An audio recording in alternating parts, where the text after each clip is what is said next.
Welcome to another ABC Company's Grab and Go webcast.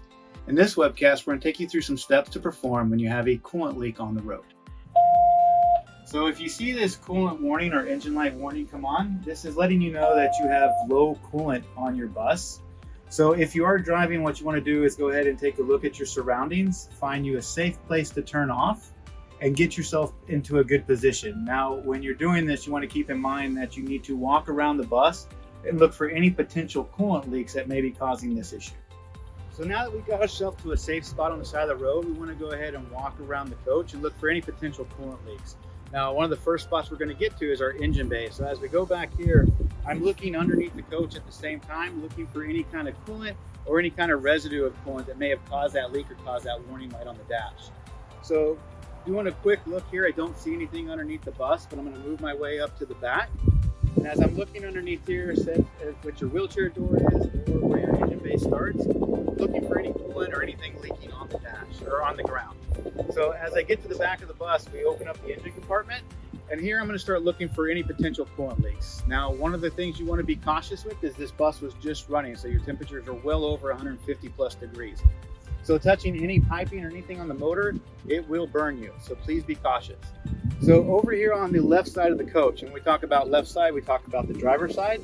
I'm checking coolant hoses to look for any coolant residue or drips or drops from any of the coolant or any puddles that may be underneath the coach. If there is a coolant leak in here, these steps to isolate the system will not work for the engine compartment. You will need to call somebody to come assist you and make this repair.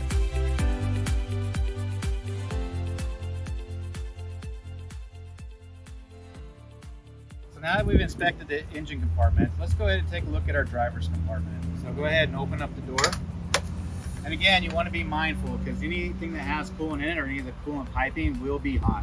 So go ahead and take a look in here, and you're looking for any kind of coolant leaks that may be on the floor or underneath the bus. If there is any here, this is definitely where a coolant leak could be, but I don't see anything yet. So this looks okay. So now we're going to go take a walk towards the back of the bus and take a look at our heater compartment.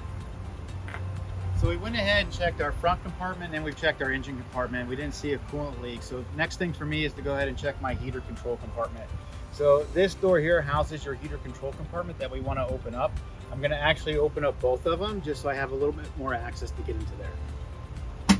So once you open this up, remember this is a lot of coolant in here, a lot of hot components. So be cautious because it is hot. If the heater's been running because it's a cooler month, that can be in excess of 170 degrees in there. So be cautious on what you touch of metal or any of the piping. I don't want you to get burned. Go ahead and open up our condenser compartment and swing out our condenser so it gives me a little bit more room.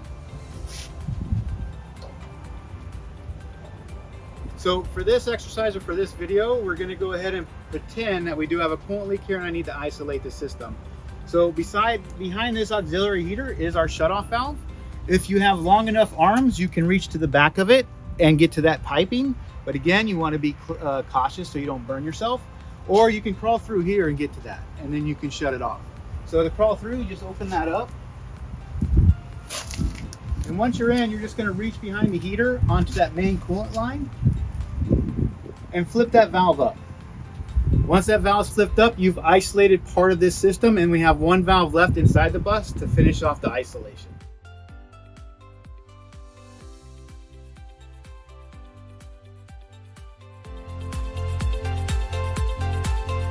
So we went ahead and used our 5mm Allen, and we took the screws off of this second compartment here from the back so we can get access to our panel. Once we have that up,